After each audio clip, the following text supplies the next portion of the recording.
নিত্য নতুন অজ ও গজলের আপডেট পাওয়ার জন্য আশাপুর মিডিয়াকে সাবস্ক্রাইব করুন এবং পাশে থাকুন। মুহাম্মাদুর রাসূল। আজকের মজলিসের মাননীয় সভাপতি স্যার,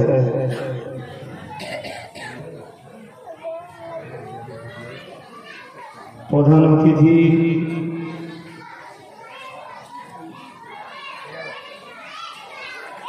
বঙ্গানুর পত্রিকার সম্পাদক, অল ইন্ডিয়া সনাতন জামাতের জেনারেল সেক্রেটারি,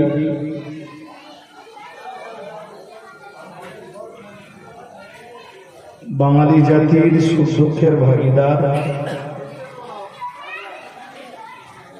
মুফতি আব্দুল মাতিন সাহেব,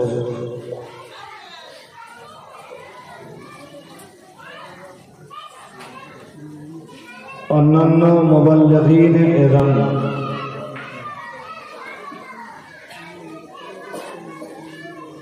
সম্মুখে উপবিষ্ট শ্রোতা মণ্ডলী, সম্মানিতা মায়েরা,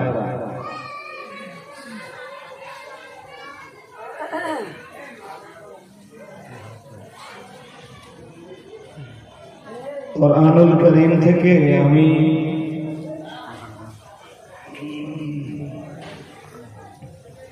ছোট্ট একটি আয়াতের অংশ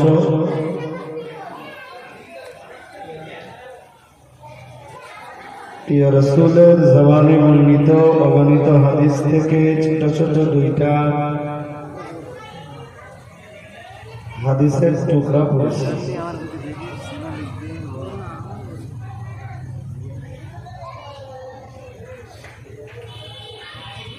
আয়াত এবং হাদিসের অংশ দুটিকে আজকের বক্তব্যের হাতিয়ার রূপে গ্রহণ করে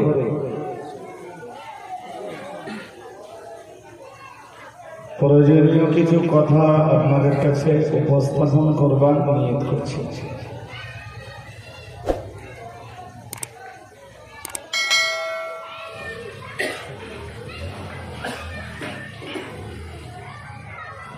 কোরআন শরীফে আল্লাহ বলেছেন, কুনতুম খায়রা উম্মাতিন,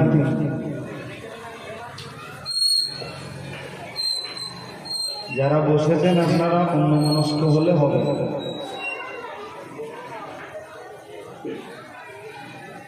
শ্রোতা যদি এর চাইতে বেশি না হয় সমস্যা নেই, আপনারা শুনলেই হয়ে যাবে।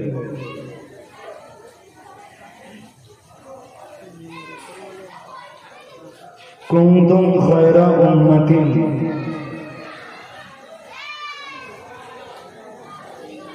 তোমরা শ্রেষ্ঠ উম্মাহ। সুবহানাল্লাহ।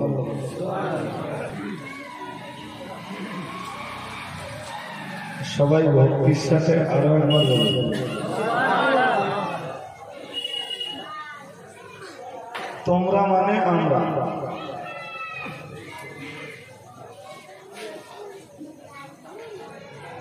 কিয়ামত পর্যন্ত পৃথিবীতে যত উম্মতে মুহাম্মাদি আসবে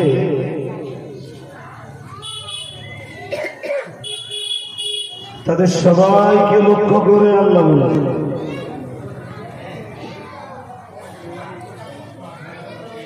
পৃথিবী যদি এখনো 1000 বছর স্থায়ী হয়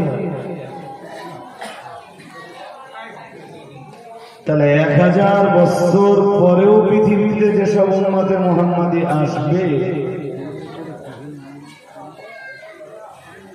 সবাইকে লক্ষ্য করে আল্লাহ বললেন, তোমরা পৃথিবীর শ্রেষ্ঠ উম্মত।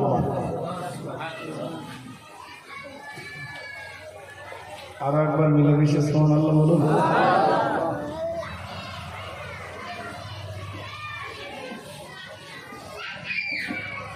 এখন এই শ্রেষ্ঠ উম্মতের কিছু দায়িত্ব আছে।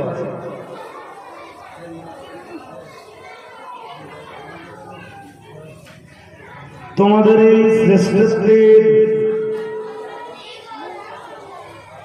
আসনে অধিষ্ঠিত থাকবার জন্য কিংবা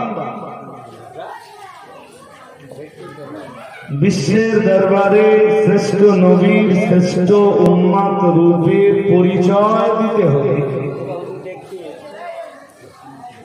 তোমাদের দুইটা দায়িত্ব আছে।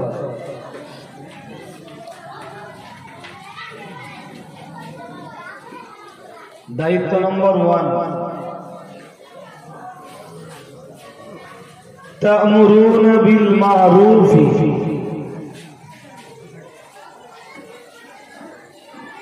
তোমরা মানুষকে সৎ কাজের আদেশ দেবে।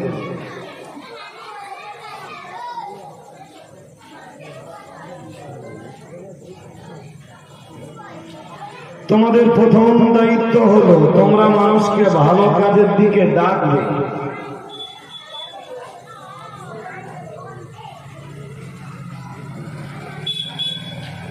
মানুষকে নেকির কাজের দিকে তোমরা আহ্বান জানাবে। যদি আমার দেওয়া এই মহান দায়িত্ব তোমরা পালন করতে পারো, তবেই তোমরা পৃথিবীর শ্রেষ্ঠ জাতি।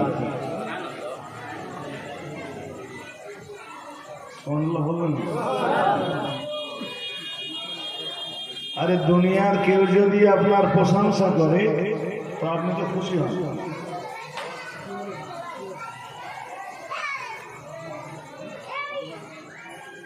দুনিয়ার মানুষের প্রশংসা সত্যও হতে পারে, মিথ্যাও হতে পারে।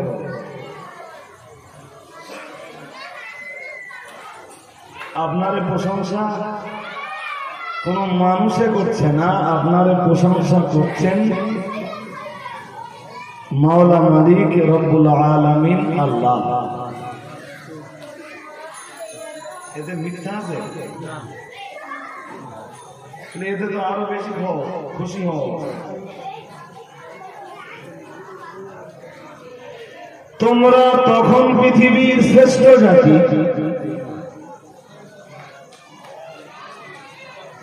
যখন তোমরা মানুষকে ভালো কাজের দিকে ডাকতে পারবে। বেনামাজিদেরকে নামাজের দাওয়াত দিতে পারবে।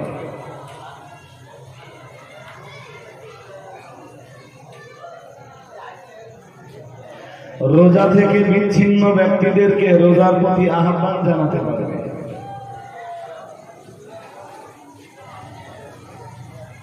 ধনী সম্প্রদায়ের মানুষ যারা যাকাত থেকে বিচ্ছিন্ন, যখন তোমরা যাকাতের জন্য তাদেরকে বুলাতে পারবে। ভাই আমি গরিব মানুষ হলেও তোমার উপরে তো আল্লাহ যাকাত ফরজ করে দিয়েছেন, তা তুমি যাকাতটা একটু বুঝে নাও।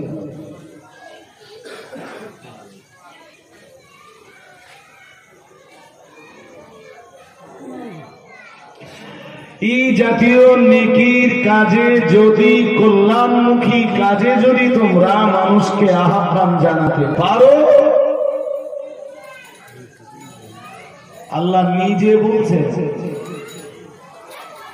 কুনতুম খায়রা উম্মাহ, তোমরা পৃথিবীর শ্রেষ্ঠ জাতি।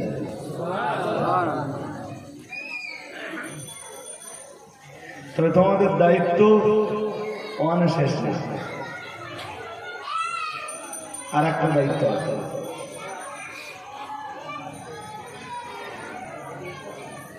তা'মুরুনা বিল মা'রুফ ওয়া তানহাউনা আনিল মুনকার,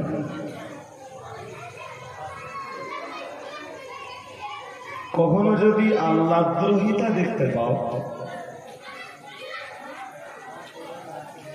কোথাও যদি দেখতে পাও আমার আইনের লঙ্ঘন হচ্ছে,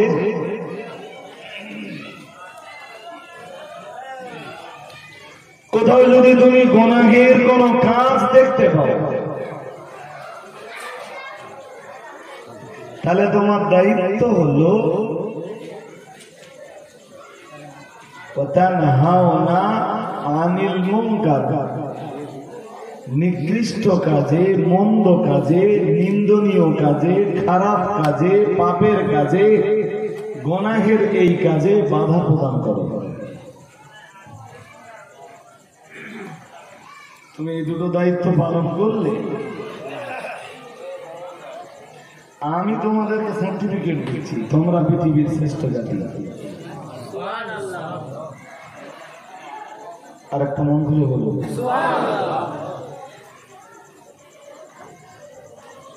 আজকে এই অংশটার উপরে আপনাদেরকে একটা স্বচ্ছ ধারণা,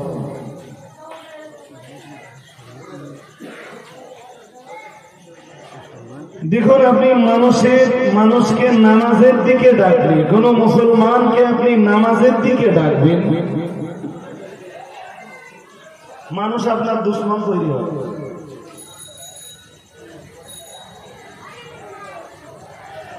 মানুষকে আপনি রোজা রাখবার প্রতি আহ্বান জানাবেন, মানুষ আপনার শত্রু তৈরি হবে। পয়সাওয়ালা মানুষকে যাকাত দেওয়ার কথা বলবেন, কোরআন শরীফে আছে যাকাত আল্লাহ ফরজ করে দিয়েছে, ও আপনার দুশ্মন তৈরি হবে। মুসলমানের বাচ্চা নামাজের কথা বললে খুব বেশি হলে বলবে ভাই বয়স একটু কাঁচা, আচ্ছা ঠিক আছে দেখছি। রোজা রাখার কথা বললে খুব বেশি হলেই বলবে মুসলমানের ছেলে রোজা রাখাটা উচিত, আমি পারি না, এটা আমার দুর্বলতা।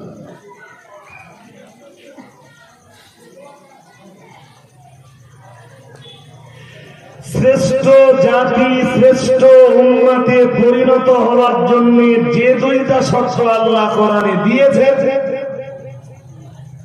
ওর প্রথম শর্তটা আপনি পালন করবেন মানুষের কাছে, নো প্রবলেম, সমস্যা নেই, কেউ আপনার বিরোধিতা করবে, কিন্তু মনে রাখবেন শ্রেষ্ঠ উম্মতে পরিণত হওয়ার জন্য দ্বিতীয় যে শর্তটা দিয়েছেন আল্লাহ, ওই শর্তটা যখনই পালন করবেন মানুষ আপনার শত্রুতে পরিণত হবে।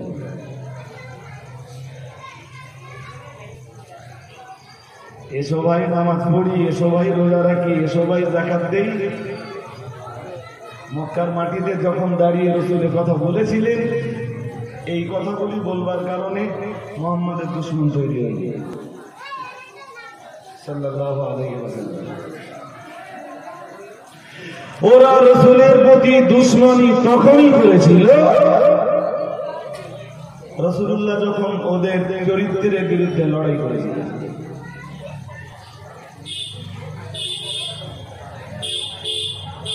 ওদের অন্যায়গুলোর বিরুদ্ধে সংগ্রাম করেছিল,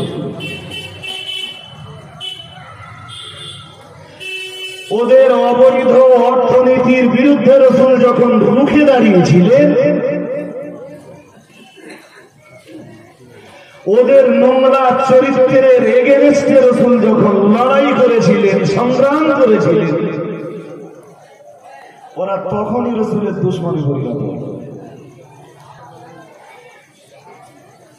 নবী যেই কোরআনের আয়াত দিয়ে বললেন আহাল্লাল্লাহুল বায়আ ওয়া হাররামার রিবা, সুদ হারাম, ব্যবসা হারাম, ওরা হিসাব করে দেখলো আমরা যারা আছি 99% প্লাস সুদ খোর আছে। নামাজটা তবু পড়া যায়, মাগা সুদ খাওয়া ছাড়া যাবে?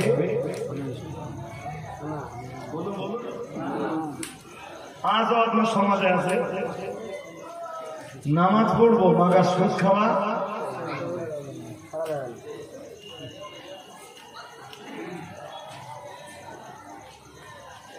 এটাই রাসূলের প্রতি ওদের দুশমনীর কারণ।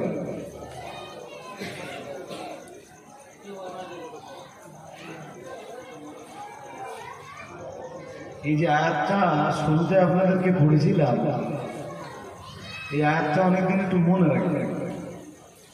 আজও আপনি মানুষের অন্যায়ের প্রতিবাদ করুন, মসজিদের ইমাম যদি মসজিদের মেহরাবের উপরে দাঁড়িয়ে, মেম্বারের উপরে দাঁড়িয়ে সুদের বিরুদ্ধে প্রতিবাদের আওয়াজ তোলে, ইমামের টিকে থাকা খুব কঠিন। ঘুষের বিরুদ্ধে যদি প্রতিবাদের আওয়াজ তোলে, হারাম উপার্জনের এগেনস্টে যদি প্রতিবাদের আওয়াজ তোলেন, গান বাজনা ড্যান্স হাঙ্গামা এর বিরুদ্ধে যদি প্রতিবাদের আওয়াজ তোলেন, এমন সব ভালো না।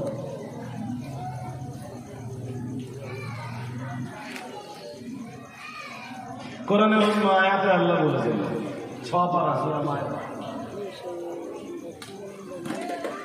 তাআওয়ানু আলাল বিররি ওয়াত তাকওয়া ওয়া লা তাআওয়ানু আলাল ইসমি ওয়াল উদওয়ান। মহান আল্লাহ কোরআন শরীফে জানিয়েছেন তাআওয়ানু আলাল বিররি ওয়াত তাকওয়া, তোমরা একজন অন্যজনকে সহযোগিতা করো তাকওয়ার ব্যাপারে, পরহেজগারিতার ব্যাপারে, কল্যাণমুখী কাজের ব্যাপারে। একজন অন্যজনকে সাহায্য করো বিল বিররে নেকির কাজের ব্যাপারে, ওয়াত তাকওয়া এবং পরহেজগারিতার ব্যাপারে। মহান আল্লাহ পরিয়ে জানিয়েছেন তবে তোমাদের দায়িত্ব ওখানেই শেষ নয়। আল্লাহ পাক আবার জানিয়েছেন ওয়ালা তাআওয়ানু আলাল ইসমি ওয়াল উদওয়ান, সাবধান হয়ে যাও। আমি আল্লাহ পাক রব্বুল আলামিন বলছি একজন অন্যজনকে যেন পাপের ব্যাপারে তোমরা সাহায্য করবে না।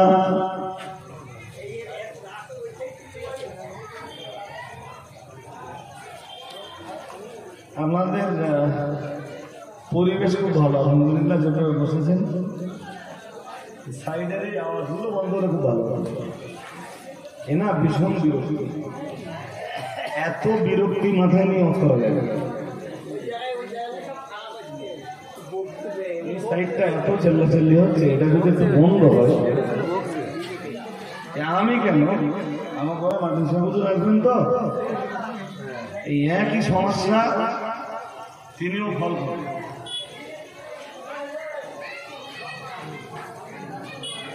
এর চেয়ে বেশি শ্রোতা আল্লাহ, কেউ আসলে আমরা তো না বলতে পারি না। আর আমার এই কথাগুলো খুব ভালো চিন্তায় আপনাদের নিতে হবে। আমার তো সবেমাত্র স্টার্টিং পয়েন্ট, এন্ডিং পয়েন্ট পর্যন্ত খুব গুরুত্ব এবং মর্যাদার সঙ্গে কথাগুলো আপনাদের নিতে হবে। সূরা মায়েদার এই অংশটায় আল্লাহ প্রথমে বললেন তোমরা একজন অন্যজনকে সাহায্য করো নেকির কাজে,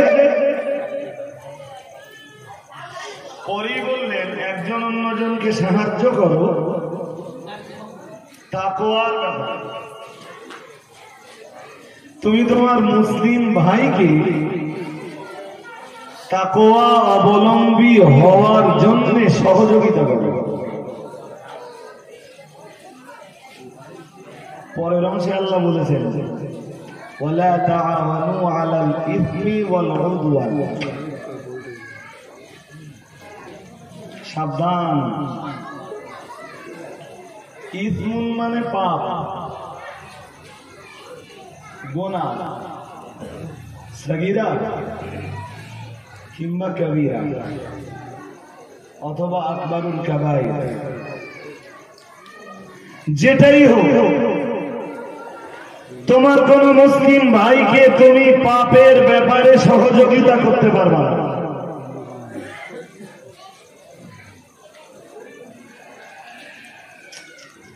ওয়ালা তাআওয়ানু আলাল ইসমি ওয়াল উদওয়ান। মহান আল্লাহ শেষ বেলায় আরো বললেন কারোর প্রতি দুশ্মনীতে, শত্রুতায়, অহেতুক শত্রুতায় কোন মানুষকে তুমি সহযোগিতা করতে পারবে না।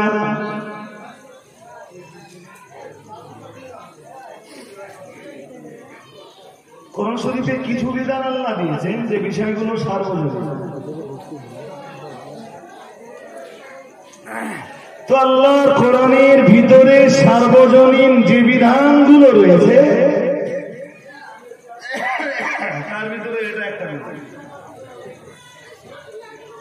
এটা এমন একটা বিধান যে तमाम পৃথিবীর মানুষকে একটি নিয়ন্ত্রিত জাতিতে পরিণত করার জন্য কোরআনুল কারীমের এই রকম একটা আয়াতই যথেষ্ট। আর একটু মন খুলে বলুন, জাতি যদি মনে করে নিয়ন্ত্রিত হব তো কোরআন শরীফের একটা আয়াত যথেষ্ট, কিচ্ছু লাগবে না। আপনার সামনে কিছু এলে শুধু একবার ভাবেন কাজটা ভালো না খারাপ। ভালো হয় যদি আমি সাহায্য করতে পারবো, যদি মন্দ হয় সাহায্য করতে পারবো। আরে বাবা কি দিয়ে বোঝাই আপনার জান্নাত পেতে চান?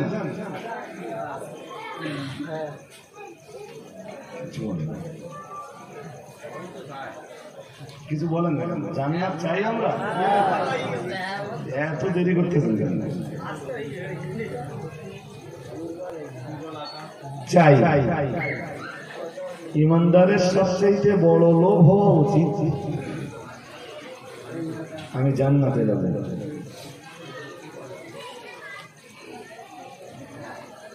এই পৃথিবী তো কারোর জন্য স্থায়ী না, তার মানে কেউ পৃথিবীতে স্থায়ী না। কোরআনে আল্লাহ বলেছেন বাল তুসিরুনাল হায়াতাদ দুনিয়া। তোমরা যখন পাপের রাজ্যে বিচরণ করো,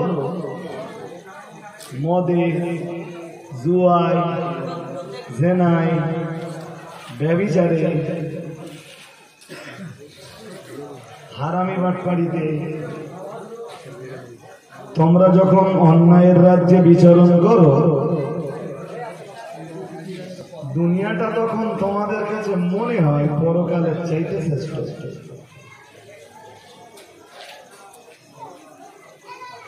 সূরা 30 পারা সূরা আলার ভিতরে আল্লাহ বলেছেন বাল তুসিরুনাল হায়াতাদ দুনিয়া ওয়াল আখিরাতু খায়রু ওয়া আবকা। মহান আল্লাহ জানিয়েছেন তোমরা তো দুনিয়াটাকে সর্বের সেরা মনে করো, দুনিয়াটাকে শ্রেষ্ঠ মনে করো, পরকালের উপরে দুনিয়াটাকে তোমরা প্রাধান্য দিয়ে থাকো। মহান আল্লাহ জানিয়েছেন কিন্তু এটা মনে রাখো তোমাদের কাছে দুনিয়াটা শ্রেষ্ঠ বলে প্রতিভাত হলেও, তোমাদের কাছে দুনিয়াটা শ্রেষ্ঠ রূপে প্রকটিত হলেও আমি আল্লাহ পাক রব্বুল আলামিন বলছি না না না না না, আসলে দুনিয়া শ্রেষ্ঠ নয়। আমি আল্লাহ ঘোষণা দিচ্ছি আল আখিরাতু খায়রু ওয়া আবকা। মহান আল্লাহ জানিয়েছেন, মহান আল্লাহ জানিয়েছেন আমি তোমাদেরকে ঘোষণা দিচ্ছি দুনিয়ার তুলনায় পরকালটাই তোমাদের জন্য ভালো। আর একটু মন খুলে বলুন, তোমরা ভাবছো দুনিয়ার তেতলা বাড়ি অনেক ভালো, আর আমি বলছি হচ্ছে জান্নাতের বিল্ডিং অনেক ভালো।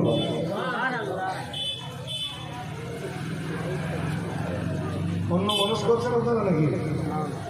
একদম অন্য মনস্কতা ছেড়ে আমার কথাগুলো গভীর মনে শোনে।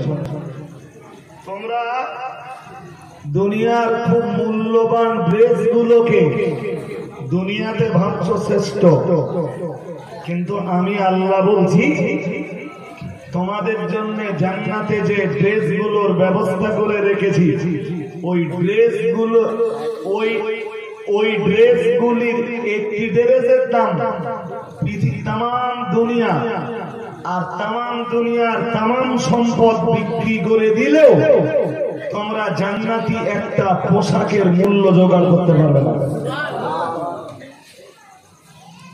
এরপরেও তোমরা ভাবছো পরকালের তুলনায় দুনিয়া ভালো, আর আমি ঘোষণা দিচ্ছি দুনিয়ার তুলনায় পরকাল ভালো। ওইটাই বলেছিলাম যে ইমানদারের সবচাইতে বড় লোভ হওয়া উচিত জান্নাত। আল্লাহ নসিবে কবুল করুন। আর একবার বলুন। কিন্তু এই জান্নাতটা পাওয়ার জন্য কোরআন শরীফের বিভিন্ন জায়গায় আল্লাহ অনেকগুলো শর্ত দিয়েছে, বিভিন্ন আয়াতে। আমি একটা খেয়াল করি। التائبون العابدون الحامدون السائحون الراكعون الساجدون الآمرون بالمعروف والناهون عن المنكر والحافظون لحدود الله وبشر المؤمنين। আজকের আলোচনার বিষয়বস্তু জাহান্নাম আর জান্নাত নিয়ে নয়, যদিও শুধু একটা বিষয় ধরিয়ে দেওয়ার জন্য আমি এত কথা আপনাদেরকে বলছি। মহান আল্লাহ কোরআন শরীফের 11 পারা সূরা তাওবার ভিতরে জানিয়েছেন, আত-তাইবুন আল-আবিদুন আল-হামিদুন আস-সাইহুন আর-রাকিউন আস-সাজিদুন আল-আমিরুন বিল মারুফি ওয়ান-নাহুন আনিল মুনকার ওয়াল-হাফিজুন লিহুদুদিল্লাহ ওয়া বাশশিরিল মুমিনিন। মহান আল্লাহ এই আয়াতের ভিতরে জান্নাতে যাওয়ার জন্য বান্দা বান্দীদেরকে কাজ দিয়েছেন 9টা। কটা? তোমরা এই 9টা কাজ করবা, আমি তোমাদেরকে খুশি হয়ে আমার দয়ার জান্নাতে জায়গা করে দেব। আরে বাবা, ওই আয়াতের শেষ অংশে আছে আল্লাহ তার নবীকে বলছেন, ও নবী, অবাশশিরিল মুমিনিন, যেসব ঈমানওয়ালারা পরকালে বিশ্বাসীরা এই 9টি কাজ করবে, আপনি দুনিয়া থেকেই তাদেরকে জান্নাতের সুসংবাদ দান করুন। আমি ওদেরকে জান্নাতে জায়গা দেব।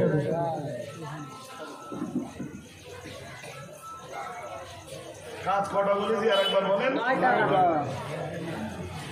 9টা কাজ করতে হবে। এই 9টা কাজের বিবরণ দিলে আমার একটা মজলিসের অজ হয়ে যাবে। আজকে সবগুলো দরকারও নেই, আর আমি বলবো না।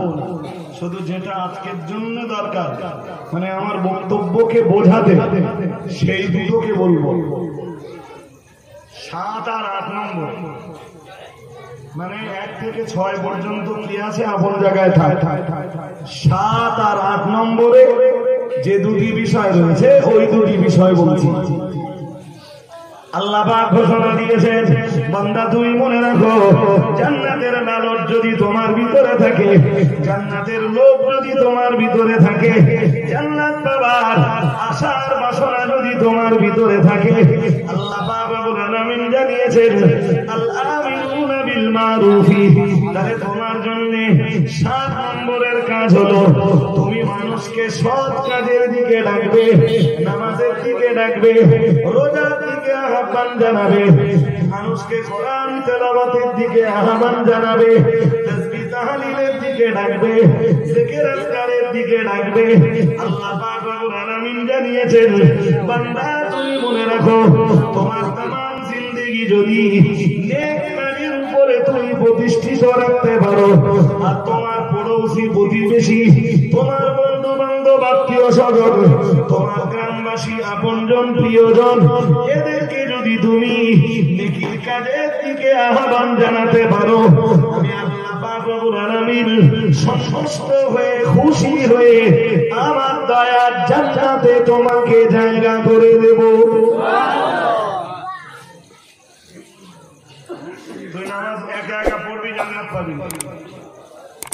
বেনামাজিদের তোর ডাকা লাগবে, ডেকে বলা লাগবে, চল ভাই নামাজ পড়ি।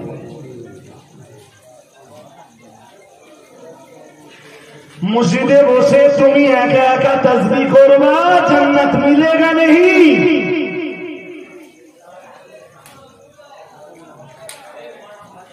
ওরা তোমাকে বঞ্চিত করুক, ওরা তোমারে মাহরুম করুক, ওরা নামাজে নাই বা আসুক, ওরা আল্লাহর ইবাদতের দিকে ধাবিত নাই বা হোক, তুমি ওদেরকে নামাজের দিকে ডাকো। তোমার দায়িত্বটা তো ভালো ভালো।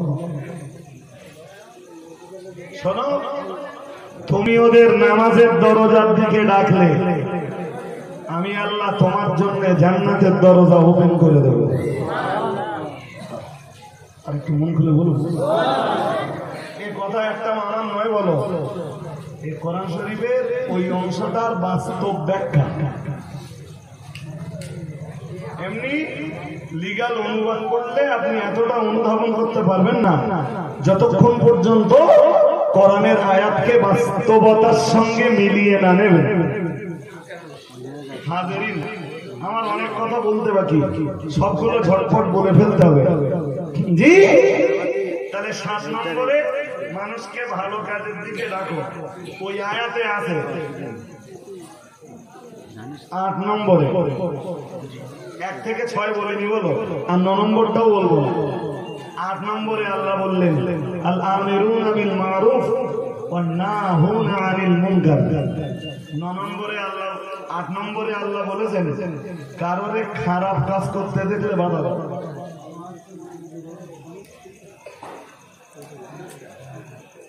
কথা শুনতেছেন নাকি? বাধা দাও কিসে? ওরা মাদ্রাসা তৈরি করতেছে, পারলে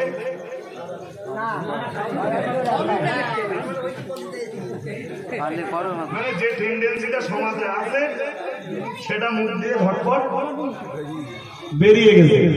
ওরা মাদ্রাসা তৈরি করছে, পারলে সহযোগিতা। ওরা ফ্যাশনের আয়োজন করেছে, পারলে টাকা দাও,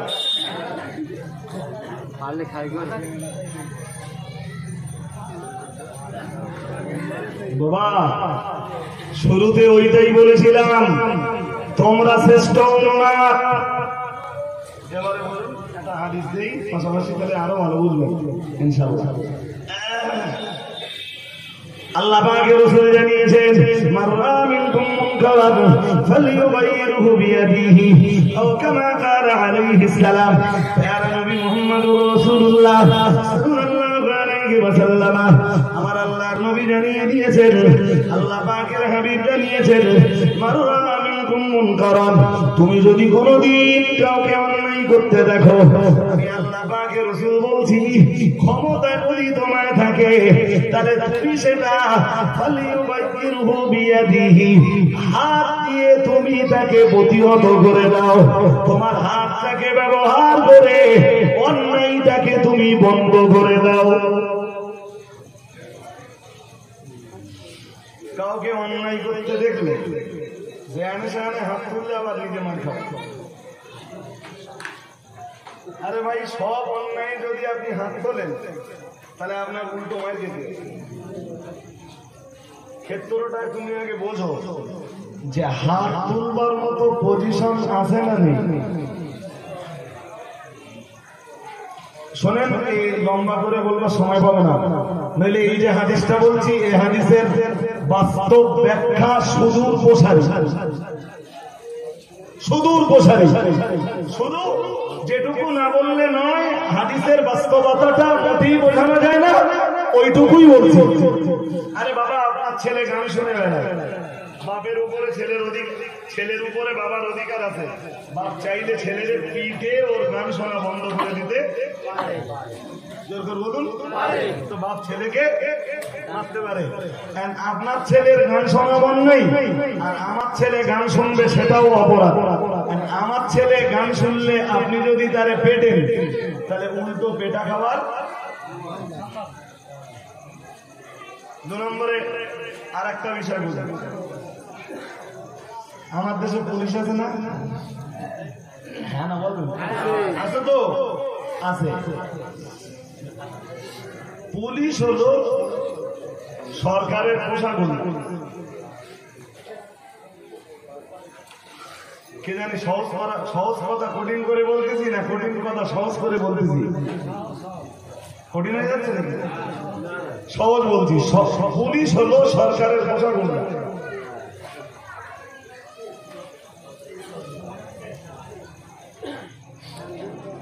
তো পুলিশের হাতে যা পাওয়ার রয়েছে বা প্রশাসনিক দায়িত্বে যারা আছে, তারা প্রয়োজন মনে করলে হাত লাগিয়ে মানুষের অন্যায়কে প্রতিহত করতে পারে।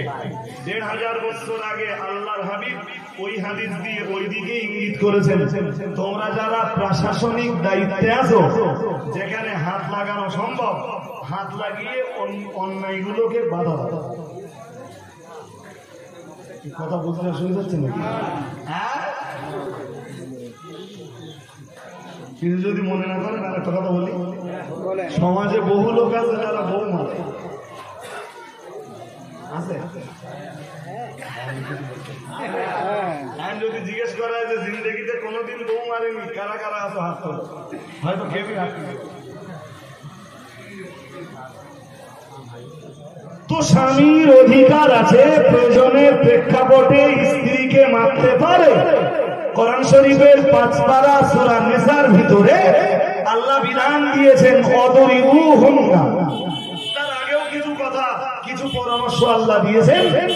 সেই পরামর্শগুলো যদি ফলপ্রসূ না হয়, তো একটা স্তরে পৌঁছানোর পরে আল্লাহ বলেছেন তোমরা তোমাদের স্ত্রীদেরকে মারতে বলুন। তবে মুফাসসিররা লিখেছেন, কিংবা হাদিস শরীফের হাদিসেও স্পষ্ট এসেছে, এমন মার মারতে পারবে না যাতে নাক ফেটে যায়, চোখ নষ্ট হয়, কানের পর্দা ফেটে রক্ত বার হয়। এমন মার মারতে পারবে না জি যাতে রক্ত জমে যায়, রক্ত ঝরে, হাড় ভেঙে যায়, ফোড়া হয়ে যায়, ন্যাংরা হয়ে যায়। এই জাতীয় মার তোমরা মারতে পারবে? জি, আদব শেখানোর জন্য, দ্বীন ইসলামের উপরে তাকে প্রতিষ্ঠিত করবার জন্য প্রয়োজনে তাকে তুমি তার প্রতি তুমি তোমার হাত ব্যবহার করতে পারো। ১৫০০ বছর আগে আল্লাহর হাবিব এই যে হাদিস বলছেন, এই হাদিসটা দিয়ে রাসূল ওই দিকে ইঙ্গিত করছেন, কাউকে খারাপ করতে দেখলে হাত দিয়ে বাধা দিয়ে বন্ধ করে দাও। মেয়েদের আইন, হাত তুললে উল্টে গেছে, ছাড়ুন, সব আপন জায়গায় থাক। আমি বলেছিলাম একবার, এই হাদিসের বাস্তব ব্যাখ্যা দিতে হলে অনেক সময় যাবে। ফিরে আসুন, নবী বলেছেন কাউকে অন্যায় করতে দেখছো, হাত দিয়ে বাধা দাও। যদি বোঝো যে লাঠি ধরলে বা হাত ধরলে নিজের মার খাওয়ার ভয় আছে, কলম ধর। কলম ধরলেও এদেশে নিরাপত্তা নেই। আরে বাবা, এক্ষুনি আমাদের সেন্ট্রাল গভর্নমেন্টের যে কন্ডিশন, যদি আপনি সেন্ট্রাল গভর্নমেন্টের অন্যায়ের বিরুদ্ধে হাত ধারণ করেন, মানে কলম ধরেন হাত দিয়ে, তাহলে আপনার জেলে পস্তানোর ভয়, কথা বলেন না কেন, আছে না নেই? জেলে যাবার ভয় আছে, এবং একবার ভরে দিতে পারলে বেরুনি খুব কঠিন হয়ে যাবে। এই জন্য নবীজি কত দূরদর্শী, যদি মারতে না পারো, মেরে যদি অন্যায় বন্ধ না করতে পারো, অথবা যদি কলম দিয়ে লিখে অন্যায়ের প্রতিবাদ না করতে পারো, পরিবেশ পরিস্থিতি যদি তোমার পক্ষে না যায়, রাসূল কত দূরদর্শী। আল্লাহ নবী একটা স্থান নেমে এলেন, আল্লাহ পাকের নবী বললেন, আল্লাহ পাকের হাবিব বললেন, ও আমার উম্মতিরা, ও আমার সাহাবীরা, মনে রাখো মুহাম্মদুর রাসূলুল্লাহ সাল্লাল্লাহু আলাইহি ওয়াসাল্লাম, আমি আল্লাহ পাকের নবী বলছি, হাত দিয়ে যদি তুমি অন্যায় প্রতিরোধ না করতে পারো, তার মানে যদি পরিবেশ পরিস্থিতি তৈরি না করতে পারো, কিংবা কলম ধরে যদি প্রতিবাদের লেখনী তুমি জনগণের কাছে পৌঁছে না দিতে পারো, মুহাম্মদুর রাসূলুল্লাহ সাল্লাল্লাহু আলাইহি ওয়াসাল্লাম বলছি, পরিবেশ যদি তোমার বিরোধিতা করে, সিচুয়েশন কন্ডিশন যদি তোমার বিরুদ্ধে দাঁড়িয়ে যায়, আমি মুহাম্মদুর রাসূলুল্লাহ সাল্লাল্লাহু আলাইহি ওয়াসাল্লাম বলছি, ফাবিলিসানিহি, তখন তোমার কাজ হলো তোমার জবানটাকে তুমি অন্যায়ের বিরুদ্ধে খুলে দাও। সুবহানাল্লাহ বলুন, আরেকটু মন খুলে বলুন। যদি তুমি বলো আমি ঈমানদার, তাহলে এটা তোমার ইমানের দাবি। প্রথমে চেষ্টা করো হাত লাগানো যায় কিনা। যদি হাত লাগানো যায় আলহামদুলিল্লাহ। পাড়ার 3টে ছেলে মদ খাচ্ছে, 97টা ছেলে তো ভালো আছে, পিঠে সোজা করে ওদের মদ খাওয়া বন্ধ করে। কিন্তু 97টা যদি মাতাল হয় আর 3টে যদি, তাহলে মারতে গেলে উল্টে মার খাবার ভয় আছে। কন্ডিশন কি? কোন দল বাড়ি?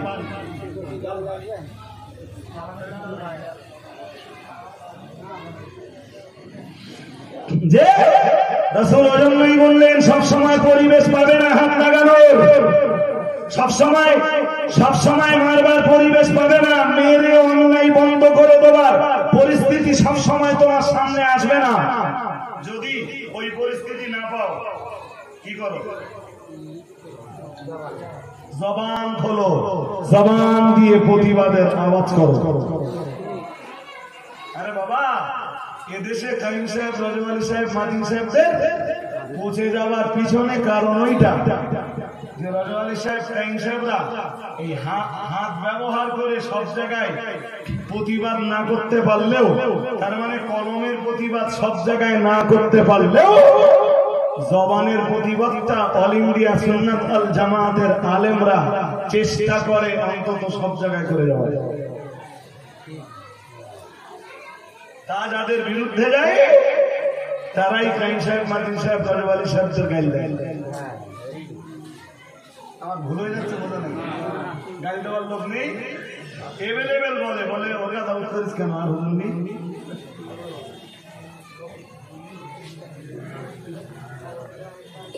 কিন্তু এটা মনে রাখবেন, ওটা শুধু কাইম সাহেব, মাদিন সাহেব, রজব আলী সাহেবের দায়িত্ব নয়। অন্যায়ের প্রতিবাদ করাটা আপনার ভিতরে ঈমান থাকলে আপনারও ঈমানের দাবি। এই শেষ পর্যন্ত হাদিসটা শুনুন, তাহলে বলতে পারবেন। জি, রাসূল বললেন শোনো, সবসময় তুমি হাত দিয়ে বাধা দেওয়ার পরিবেশ পাবে না, আবার সব ক্ষেত্রে তুমি মুখ খুলে প্রতিবাদ করবার কন্ডিশনও পাবে না। এমন পরিবেশ আসবে মুখ খুললেও মার খেতে হবে। এরকম পরিবেশ আছে না? আমার দেশে এক্ষুনি মারাত্মক যত অন্যায় হয়, এই অন্যায়গুলোর সঙ্গে এই অন্যায়গুলোর পিছনে মদত দিয়ে রেখেছে দেশের ধনী আর প্রভাবশালীরা। কে জানি কি বুঝতেছেন, কে জানি ভুলে যাচ্ছে না। সব ধনীদের আর সব প্রভাবশালীদের কথা বলিনি, তবে দেশের যত মারাত্মক অপরাধ রয়েছে এই অপরাধগুলি করে যাচ্ছে এক শ্রেণীর প্রভাবশালীরা, আর তাদেরকে মদত দিচ্ছে আর এক শ্রেণীর প্রভাবশালী আর ধনীরা।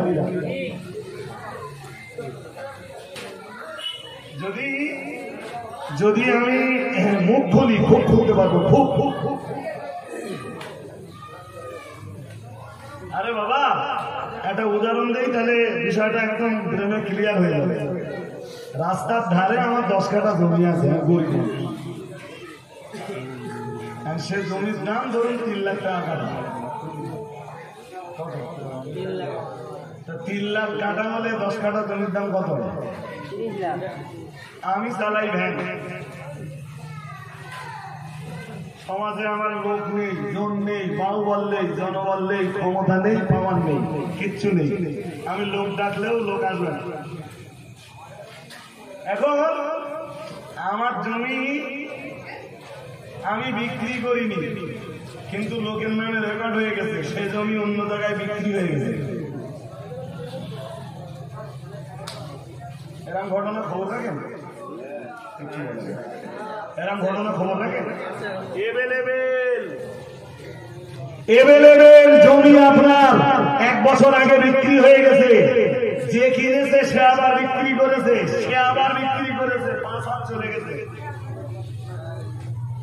কিছু করার আছে আপনার? কিছু করার আছে? শেষমেশ যত প্রভাবশালী আর যত পয়সাওয়ালার দল, জমি যারা কিনেছে সব তাদের পাশে। আপনারে খুব বেশি হলে প্রস্তাব দিতে পারে 30 লাখ টাকা দাম, তা যাকে তুই টেস্টেস না করে 3 লাখ টাকা নেবে।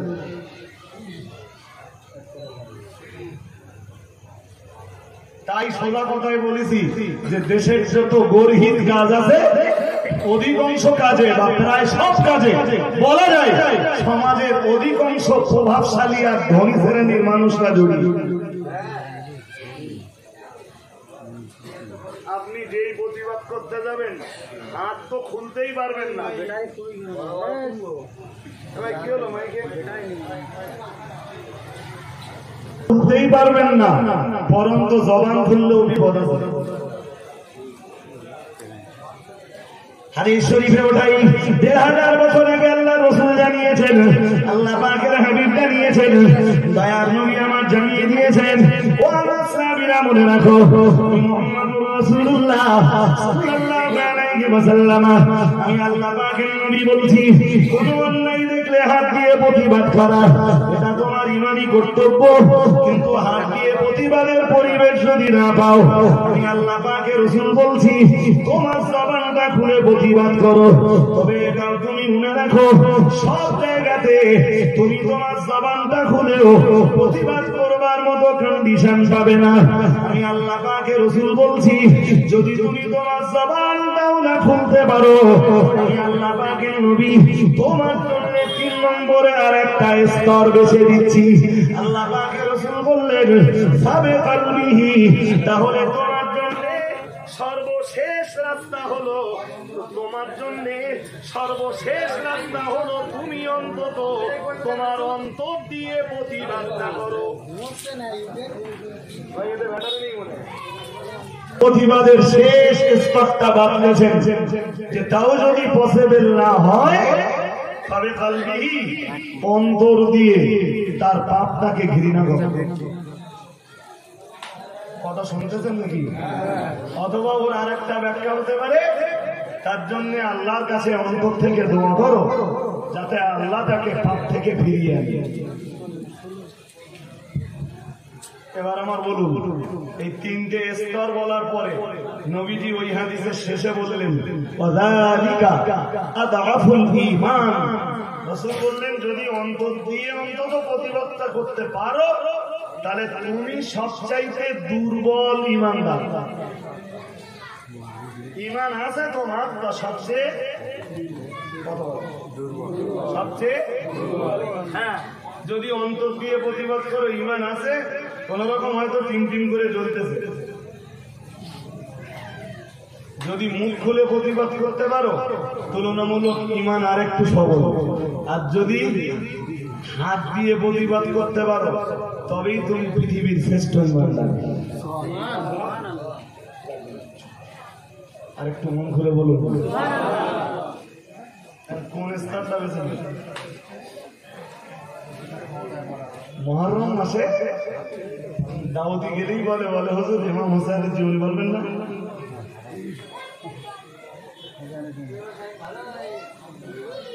শুধু একটুখানি ছুঁয়ে যাচ্ছে বলবার জন্য না।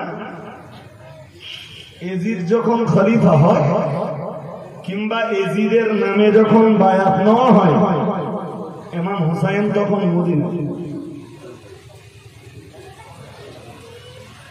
কোথায় মনে থাকবে? মদিনায়। ইমাম হুসাইনের গানে আওয়াজ এলো এজিদ খলিফা হয়েছে। ইমাম হুসাইন বললেন এজিদ খলিফা হয়েছে, এজিদ এটা মেনে নেওয়া ইম্পসিবল, অসম্ভব।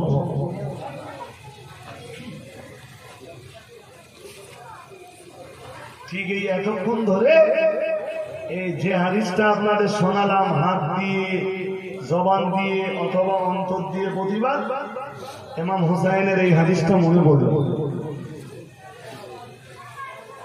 আমার দেহে যতক্ষণ রক্ত আছে ততক্ষণ আমার হাত চলতে থাকবে। হাত যতক্ষণ পঙ্গু না হবে, হাতে যতক্ষণ শক্তি আছে, ইমাম হুসাইন ততক্ষণ হাত দিয়ে এজিদের বিরুদ্ধে প্রতিবাদ করে যাবে।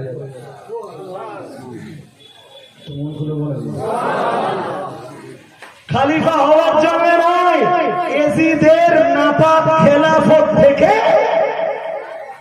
মুসলিম জাহান আর মুসলিম উম্মাহকে বাঁচানোর জন্য।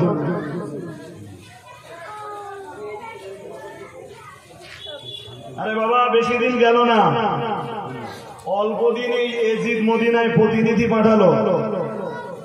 মদিনায় যারা আমার খেলাফতের বিরোধিতা করছে, আমার বর্ষতা স্বীকার করতে চাইছে না, তাদেরকে বাধ্য করাও তারা যেন আমাকে আনুগত্য করে, আমার আনুগত্য মেনে নেয়, এবং তারা যেন এক কথায় জি আমার বর্ষতা স্বীকার করে, আমার খেলাফতকে মেনে নেয়।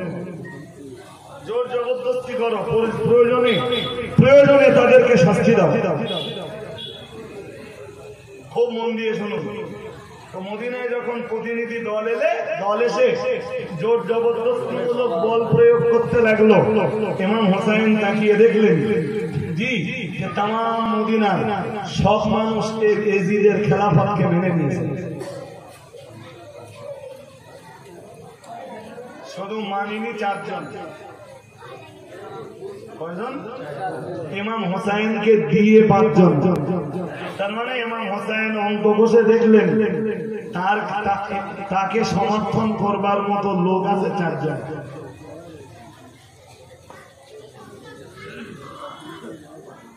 ওই সেই মদিনা যে মদিনা থেকে রাসূল বিদায় নিয়েছেন 50 বছর আগে, ওই সেই মদিনা যে মদিনার মুনাফারার মাটিতে রাসূল করিম সাল্লাল্লাহু আলাইহি ওয়াসাল্লামের উপতি হুকুম আহকাম বিধিবিধান সম্বলিত আয়াতগুলি নাযিল হয়েছে, ওই সেই মদিনার মাটি যে মদিনার মাটিতে দাঁড়িয়ে রাসূল তার জবানি মোবারকে হাজার হাজার হাদিস বয়ান করেছে, ওই সেই মদিনার মাটি যে মদিনার ধুলোর সঙ্গে জড়িয়ে রয়েছে রাসূলের পায়ের ধুলি, মাত্র 50 বছরের ভিতরে মদিনায় মাত্র 50 বছরের ব্যবধানে ইমাম হোসেন দেখতে পাচ্ছেন হকের পক্ষে, ন্যায়ের পক্ষে, সত্যের পক্ষে মাত্র 4 জন মানুষ দাঁড়িয়েছে, বাকি সব মানুষ অন্যায়ের পাশে এজিদের খেলাফতকে সমর্থন করেছে। বাবা এই যদি রাসূলের ইন্তেকালের 40-50 বছর পরের কন্ডিশন হয়, এবার আমার বুঝিয়ে বলবেন আজ অন্যায়ের জি আপনি অন্যায়ের প্রতিবাদ করবেন, আপনার পাশে কজন লোক পাবেন?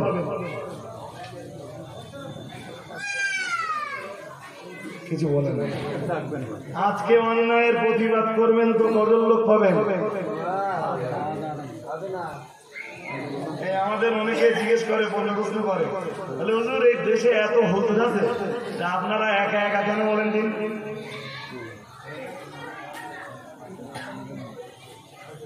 উত্তর খুঁজে পাই না, কি উত্তর দেবো? জনগণকে কি বোঝাবো? তা তুমি বলো তো বাবা, যে মদিনার আমার কিচ্ছু লাগবে না, যদি কিছু লাগে চেয়ে নেবে, নো ডিস্টার্ব। জি তুমি বলো তো বাবা, যে তাম মদিনায় এই ছেলে পাকা চালাতে হবে, পাকা চালাতে আসবে, বলেছি ডিস্টার্ব করবি না, জি মন লাগা। তুমি বলো তো বাবা, যে ইমাম হোসেন যখন এজিদের বিরুদ্ধে প্রতিবাদের আওয়াজ তুলবেন মনস্থ করেছেন, তখন ইমাম হোসেনের পিছনে শুধু 4 জন কেন? আর বাকি লোক কোথায়?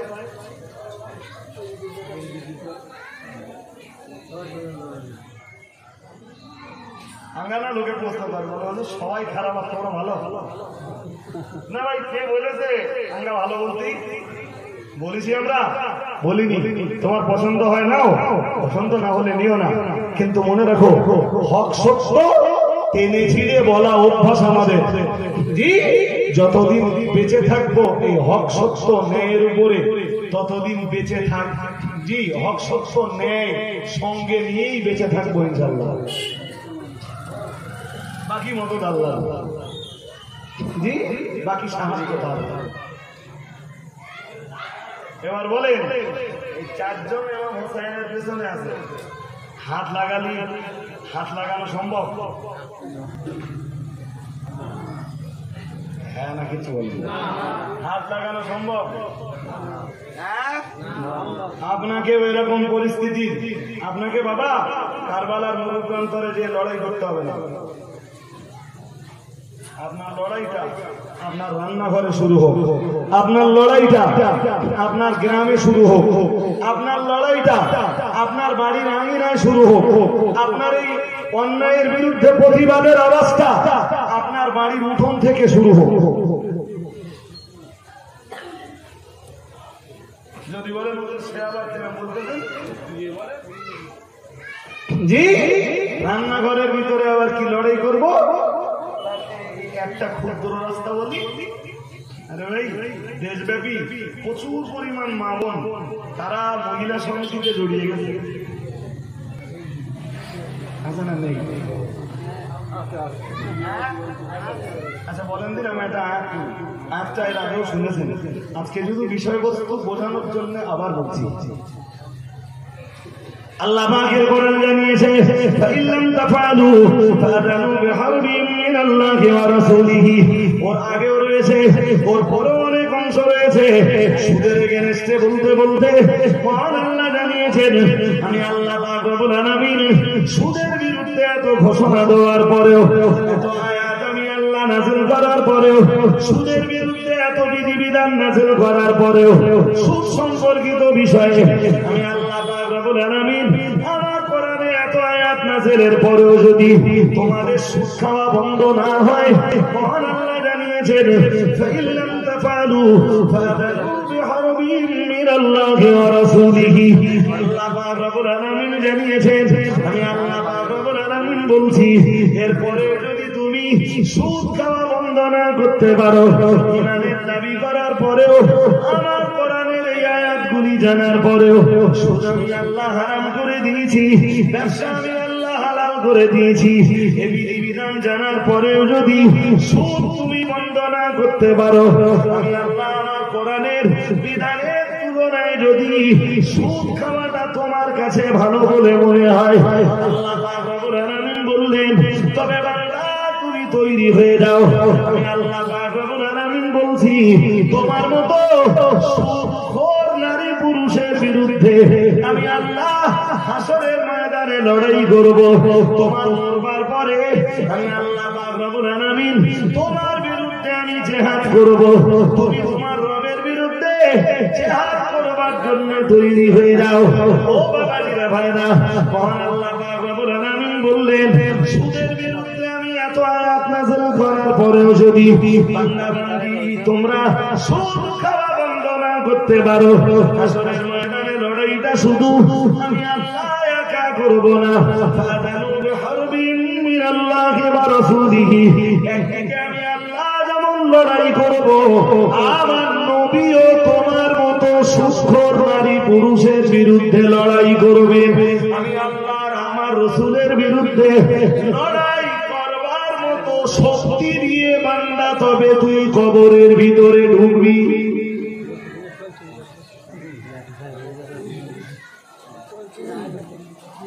তোর যদি মনে হয় কোরআনের আয়াতের চাইতে সুদের টাকার দাম বেশি, তুই মুসলমান বলে পরিচয় দেওয়ার পরেও সুদ খেতে পারিস, তবে কবরে আসবার আগে তৈরি হয়ে আসিস আমি আল্লাহ তোর বিরুদ্ধে লড়বো। আর আমি একা লড়বো না, তুই যে নবীর সুপারিশ নিয়ে জান্নাতে যাবার ব্যাপারে নির্ভরশীল, তো সেই নবীও তোর বিরুদ্ধে লড়বে। এইসব কথা বলতেছি আমি, এসব সত্য কথা না মিথ্যা কথা? আচ্ছা, যার যার বাড়ির বউরা সুদ খাচ্ছে, ওরা আল্লাহ আল্লাহ রসুলের বিরুদ্ধে লড়াই করার জন্য তৈরি আছে না নেই?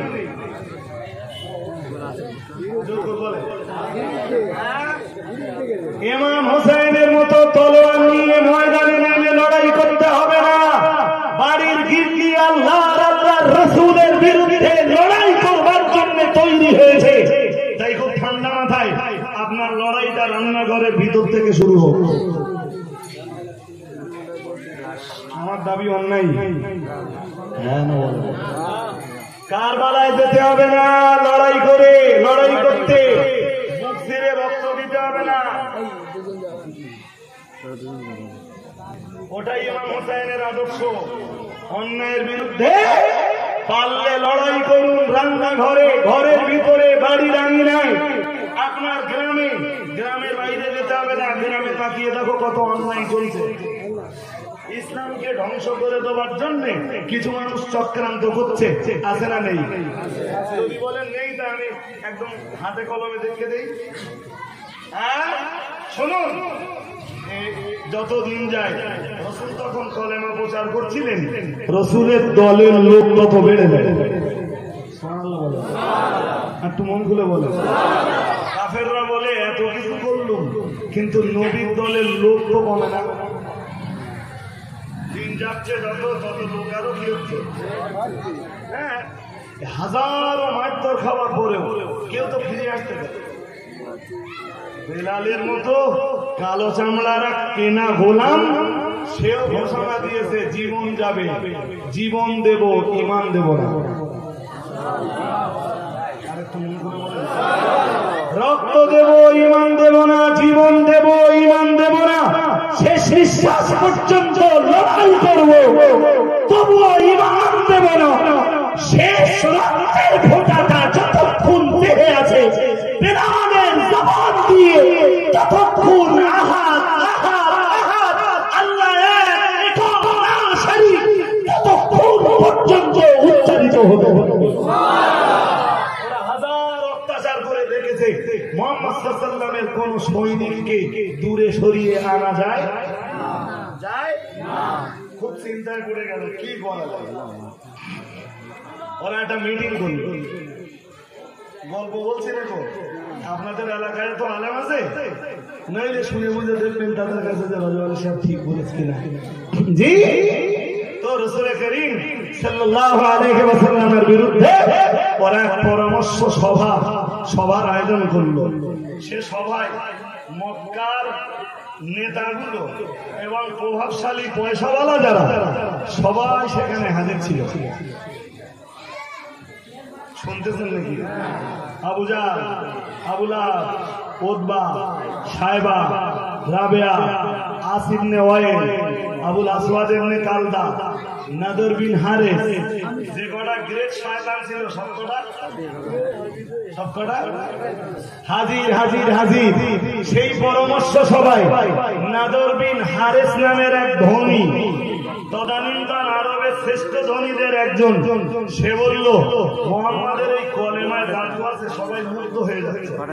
বিদেশ থেকে একটা কাজ করো, পারস্য থেকে কিছু গায়ক গায়িকা, নায়ক নায়িকা ভাড়া করে আনো, তারা গানের আসর বসাবে, বাজনার আসর বসাবে, ড্যান্স হাঙ্গামার আসর বসাবে, আর পর্যাপ্ত পরিমাণ খানা পিনার ব্যবস্থা থাকবে। খাওয়া সবার জন্য ফ্রি, খাওয়া সবার জন্য ফ্রি। মেয়েদের দিয়ে নাচ দেখানো হবে, ড্যান্স দেখানো হবে। এই আসর যদি আমাদের সমাজে বসানো যায়, তাহলে মুহাম্মাদের দলের লোককে যে আনা যাবে, অথবা নতুন করে আর কেউ মুহাম্মাদের দলে যাবে না। নাদর বিন হারিস বলল টাকা যা লাগবে সব আমার। কথা শুনতেছেন? কথা শুনতেছেন? এবারে আপনি বলুন, আজও এই নাদর বিন হারিসের বংশধর মুসলিম সমাজে খুঁজতে পাবো না? নাচের আসর বসিয়ে, ড্যান্সের আসর বসিয়ে, গানের আসর জমিয়ে মানুষকে দ্বীন ঈমান থেকে দূরে সরিয়ে নিয়ে যাওয়ার সেই নাদর বিন হারিসের খালাতো ভাই, মামাতো ভাই আর ফুফুতে ভাইরা আজও মুসলিম সমাজে আছে না? শুধু ঈমান নিয়ে আপনি মসজিদে যে নামাজ পড়বেন, ওর বিরুদ্ধে প্রতিবাদের আওয়াজ তুলবে কি? যদি বলেন কোথায় আছে হুজুর, যদি দেখতে চান এক্ষুনি দেখাতে পারবেন। এর ভিতরে সব রেডি আছে। কোরআন শরীফের 21 পারা, সূরা লুকমান, ওমিনান নাসি মান ইশতারি লাহওয়াল হাদিসি লিয়ুদিল্লা আন সাবিলিল্লাহি বিগাইরি ইলমিন। এই আয়াতের ব্যাখ্যায় মুফাসসিরিনে হযরতরা ওই কথাগুলো সব উল্লেখ করেছেন। আমি তো সব কথা আরো বলতে পারি না। যারা মৌলানা পর্যন্ত পড়েছে ওদেরকে জিজ্ঞেস করে দেখবেন, ওরা সবাই আমার সাথে ইনশাআল্লাহ একমত হয়ে যাবে। এখন যদি বলো হুজুর জি নাচতেছে নাচুক, ড্যান্স দেখছে দেখ, ওরা গান বাজনার আসর বসিয়েছে বসা, আমি তো মসজিদে পড়ে সুবহানাল্লাহ সুবহানাল্লাহ করতেছি।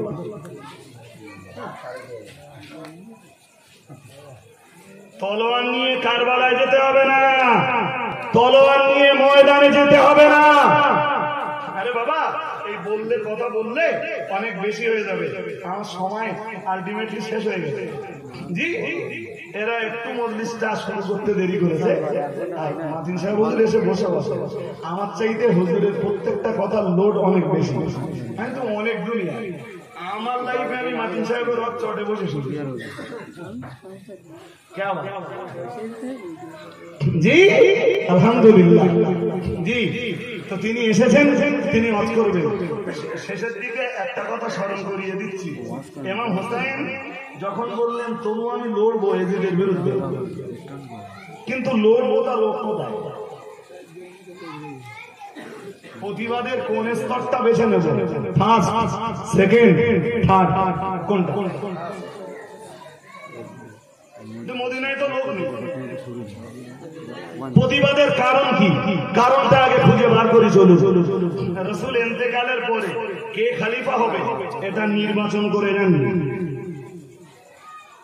জনগণের উপরে ছেড়ে দিয়েছেন। মুসলিম উম্মাকে যারা আছে তথা জনগণ যাকে খলিফা নির্বাচন করবেন, আমার পরে তিনি হবেন খলিফা।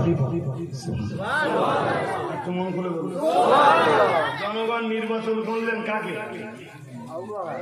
জোর করে বলে, নির্বাচন করলেন কাকে? আবু বকরের ব্যাপারে সুন্নিদের আকীদা হলো মুখস্থ করতে করতে বাড়ি যান, আফদালুন নাসি বা'দান নবিয়্যিনা আবু বকর। আপনার কোন কারণে যদি এই আকীদা থেকে বিচ্যুত হয়ে যান, ঈমান চলে যাবে। কি চলে যাবে? নবীদের পরে পৃথিবীর শ্রেষ্ঠ মানুষ হলেন হযরত আবু বকর। আর একটু মন খুলে বলবেন। এবার আরেকবার জিজ্ঞেস করে নেই, নবীদের পরে পৃথিবীর শ্রেষ্ঠ মানুষ আবু বকর না আলী? আরেকটু আওয়াজ দিয়ে বলেন। আরে বাবা, কোরআন শরীফের সূরা তাওবার 40 নম্বর আয়াত খুঁজে দেখে নেবেন। ডাইরেক্ট কোরআন থেকে একজন ব্যক্তির পক্ষে সাহাবী হওয়ার প্রমাণ পাওয়া যায়। কয়জন? একজন। মুসলমান করতে পারি যান। কোরআন শরীফের সূরা তাওবা 10 পারা, সূরা তাওবার 40 নম্বর আয়াত। জি, দেখবেন তাতে ডাইরেক্ট কোরআন থেকে একজন ব্যক্তির পক্ষে নবীর সাহাবী হওয়ার প্রমাণ পাওয়া যায়, তিনি হলেন হযরত আবু বকর। সুবহানাল্লাহ। আরেকটু মন খুলে বলুন। আরে বাবা, হাদিসে পাকে এসেছে রাসূল একদিন এক পাথরের উপরে হাত রাখলেন, রেখে আবু বকরকে বললেন তুমি হাত দাও। আবু বকর একটা হাত দিল। ওমরকে বললেন তুমি হাত রাখো। ওমর এসে আবু বকরের হাতের উপরে হাত দিলেন। ওসমান এলেন, ওমরের হাতের উপরে হাত দিলেন। হযরত আলী এলেন, সবার শেষে হযরত আলী ওসমানের হাতে হাত দিলেন। নবী পরেই বললেন হাউলাই খুলাফাউ মিন বাদি। রাসূলুল্লাহ বললেন এরা সবাই আমার পরে খলিফা হবে। সুবহানাল্লাহ। এবার বলুন, নবীর পরের হাত কার? হযরত আলীর না আবু বকরের? ওসমানের না আবু বকরের? ওমরের না আবু বকরের? আলহামদুলিল্লাহ বলুন, আরো আওয়াজ দিয়ে বলুন। সহিহুল বুখারী থেকে নিয়ে পৃথিবীর প্রামাণ্য হাদিসগুলোতে এসেছে, অসুস্থতা জনিত কারণে রাসূলুল্লাহ মসজিদে নববীতে নামাজ পড়ানোর জন্য, মানে ইমামতির মহান দায়িত্ব পালন করার জন্য যেতে পারছেন না। রাসূল আয়েশাকে ডেকে বললেন, আয়েশা মুর আবু বকরিন ফালিউসাল্লি বিন নাস। হে আমার বিবি আয়েশা, তোমার আব্বাকে দিয়ে বলো আমি তো অসুস্থতা জনিত কারণে যেতে পারছি না, তোমার আব্বাকে যে বলো আজকের নামাজটা যেন তোমার আব্বা আবু বকর পড়িয়ে দেন, মানে ইমামতিত্বের দায়িত্বটা যেন তোমার আব্বা আবু বকর পালন করে। সুবহানাল্লাহ। নবীর খুব গভীর মনে শুনুন। হযরত আয়েশা সিদ্দিকা রাদিয়াল্লাহু তাআলা আনহা দেরি না করে ভাবলেন আমার আব্বার মনটা খুব নরম, খুব কোমল হৃদয়ের মানুষ আমার আব্বা, পারবে তো নবীর জায়গায় দাঁড়িয়ে কেঁদে ফেলবে না তো? হযরত হাফসাকে ডেকে বললেন বুবু হাফসা, তোমার আব্বা ওমরের মনটা না বেশ কঠিন। তুলনামূলক আমার আব্বা আবু বকরের মনটা খুব, আরে নবী তো নিজেই বলেছেন আর হামু উম্মতি, এই কথাগুলো গুছিয়ে বলার আর আজকে সময় নেই। আর হামু উম্মতি আলা উম্মতি আবু বকর, আল্লাহর হাবিব বলেছেন আমার উম্মতের ভিতরে, আমার উম্মতের উপরে, আমার উম্মতের উপরে সবচাইতে বেশি দয়াশীল হলেন আমার আবু বকর। আরেকটু মন খুলে বলবেন না? হ্যাঁ, যদি কেউ বলে তোমরা হাদিস নেব না তো বলতে পারে জি, খুব খেয়াল করে শুনুন। এরপরে রাসূল বলেছেন ও আসাদুহুম উমারু, আর আমার উম্মতের ভিতরে সবচাইতে কঠোর অন্তরের হলেন আমার উমর। আমার উমর এত শক্ত যে শয়তান পর্যন্ত তারে দেখে পালায়। আরেকটু মন খুলে বলুন আল্লাহু আকবার। যেটা বোঝাতে চাইছি, কি বলতে চাইছিলাম, হযরত হাফসাকে ডেকে বললেন তুমি তো জানো না, তোমার আব্বার ডেকে বলো না, তোমার আব্বা আজকে নামাজটা পড়িয়ে দে। আমি পাচ্ছি না, আমার আব্বাকে বলতে পারছি না। এই আওয়াজ যখন রাসূলুল্লাহর কানে এলো, আল্লাহর হাবিব সাহাবায়ে কেরামদেরকে ডেকে বললেন মুরু আবু বকর হাদি ইউসাল্লি বিন নাস, যাও তোমরা, দেরি করছো কেন, জামাতের সময় হয়ে গেল। আবু বকরকে ডেকে বলো, আবু বকর চলো আজকে জামাতে নামাজের ইমামতিত্বের দায়িত্ব পালন করো। একটু মন খুলে বলুন। নবী জিন্দা থাকা অবস্থায় আল্লাহর হাবিব মসজিদের নামাজের দায়িত্ব, ইমামতিত্বের দায়িত্ব কাকে দিচ্ছেন? ঠিক করে বলেন, আবু বকর না আলী? আবু বকর না ওমর? নবীর ইন্তেকালের পরে খেলাফতের সবচাইতে বেশি হকদার কে হলো? জোর করে বলেন। যদি কেউ বলে আবু বকর কাফের ছিলেন, একটু আওয়াজ দিয়ে বলুন। আমি আগেই বলেছি সূরা তাওবা 40 নম্বর আয়াত থেকে সুবুত হয় একজন মানুষের পক্ষে রাসূলের সাহাবী হওয়ার প্রমাণ পাওয়া যায় ডাইরেক্ট কোরআন থেকে, তিনিও হযরত আবু বকর। সুতরাং কেউ যদি হযরত আবু বকরকে কাফের মনে করে, কোরআন শরীফে সূরা তাওবা 40 নম্বর আয়াতকে অস্বীকার করবার জন্য পাল্টা সেবা তারা নিজেরাই কাফের হয়ে যাবে। আমার কথা বুঝতে অসুবিধা হচ্ছে? হ্যাঁ জি, রাসূলের পরে জনগণের রায়ে, জনগণের মতামতের ভিত্তিতে, গণতান্ত্রিক পদ্ধতিতে হযরত আবু বকর খেলাফত পেলেন, খলিফা হলেন। আবু বকরের পর ওমর, ওমরের পরে ওসমান, ওসমানের পরে হযরত আলী। সব গণতান্ত্রিক সিস্টেম। কি সিস্টেম? জোর করে বলুন, কি সিস্টেম? রাসূল যখন ইন্তেকাল করেছেন, নবীর হাজার হাজার সাহাবী বেঁচে আছে না নেই? সবাই আবু বকরের খেলাফতকে মেনে নিল কেন? কথা বুঝতে অসুবিধা হয়? হ্যাঁ, আর এই হাজার হাজার সাহাবীদের চাইতে ১,৫০০ বছর পরে কেউ যদি মনে করে আমি সাহাবীদের চেয়ে একটু বেশি বুঝি, ছাড়ুন। এজিদ যখন খলিফা হলো, ইমাম হোসেনের মনে ওটাই উদয় হলো যে আমার নানার রেখে যাওয়া পদ্ধতি হলো গণতন্ত্র। আজকে আমির মুয়াবিয়ার ছেলে এজিদ যদি খলিফা হয়, রাজতন্ত্রের প্রবর্তন ঘটবে, রাজতন্ত্র প্রতিষ্ঠিত হবে। আমি ইমাম হোসেন আমার দেহের, আমার শরীরের রক্তের শেষ ফোঁটাটা যতক্ষণ আছে ততক্ষণ লড়াই করে যাব। আমি গণতন্ত্রকে অমিত হতে দেব না, আমি গণতন্ত্রকে মিটতে দেব না, গণতন্ত্রকে ধ্বংস হতে দেব না, পৃথিবীতে আমি রাজতন্ত্রের কায়েম হতে দেব না। জি, সুতরাং রাসূলের রেখে যাওয়া তরিকাগুলো, সিস্টেমগুলো প্রতিষ্ঠিত রাখবার জন্য লড়াই করাটাই ইমাম হুসাইনের আদর্শ। কথা কি বুঝতে পেরেছেন হাজিরিনে মজলিস? আমি এরপরে যদি আরো বক্তব্য রাখি, আলটিমেটলি 17-18 মিনিট লেট করে ফেলেছি। আর বক্তব্য রাখা আজকের জন্য আমার পক্ষে সম্ভব নয়। যেভাবে বসেছেন আলহামদুলিল্লাহ, আমারও মন চাইছিল আরো 8 ঘন্টা 1 ঘন্টা আপনাদেরকে কোরআন হাদিসের তথ্য দিয়ে আরো কিছু আলোচনা করি, কিন্তু সময়ের সংকীর্ণতায় আর আমি আপনাদের আপনাদের কাছে ওয়েট করতে পারছি না, থাকতে পারছি না।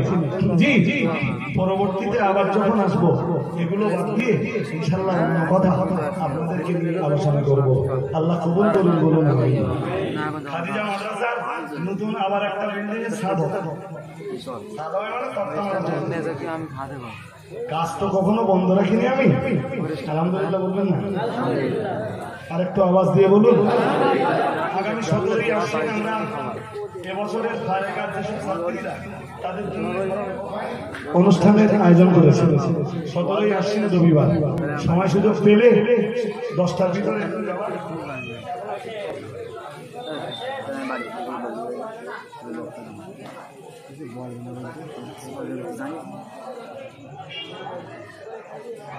এটা মাদিন সাহেবের কাছে দিলে মাদিন সাহেব সময় নিয়ে উত্তর দিতে পারবেন ইনশাআল্লাহ। জি আমার সময় নেই বাবা।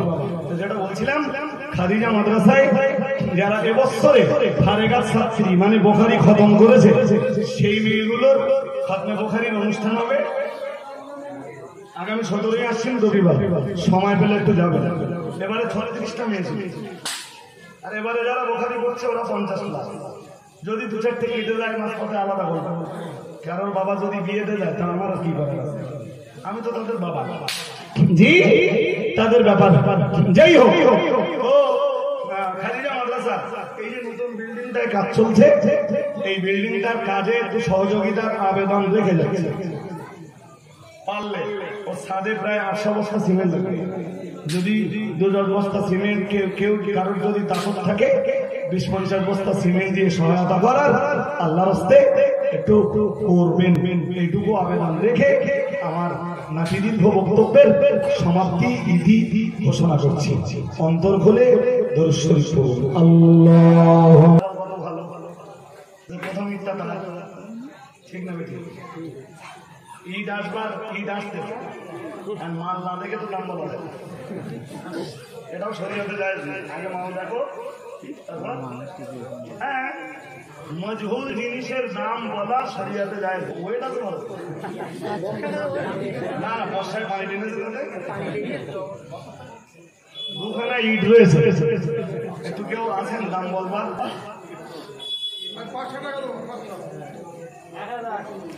1000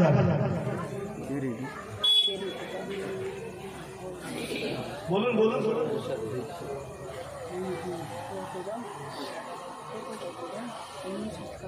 সামনে বসে থাকে এই ভাই বলেছেন 1000। আরে বাবা যতদিন কোরআন তেলাওয়াত হবে কবরে শুয়ে শুয়ে আপনি সওয়াব পেতে থাকবেন। একটু বলুন না বাবা।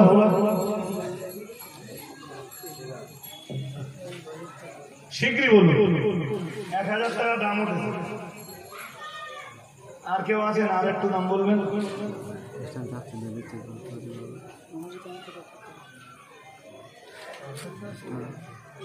বহু মানুষ তো এখানে যতটা আছেন আপনাদের গ্রামের মানুষ। আমি তো অনেকের চেহারা দেখতে পাচ্ছি, আশেপাশের গ্রাম থেকেও অনেকেই এসছে আলহামদুলিল্লাহ। জি বলুন। 1000 টাকা একজন দাম বলেছে, শেষ দাম। আরে বাবা অকশন হারাম নয়, অকশন যায়। হাদিসে এসছে আল্লাহ রাসূল সাহাবীদের কাছে মাল অকশন করে। আর একটু মন খুলে বলুন। এমনি মাজা সহ পৃথিবীর প্রামাণ্য বিভিন্ন হাদিসের কিতাবে এই অকশনে ক্রয় বিক্রয়ের উপরে হাদিস এসেছে। শীঘ্রই বলুন।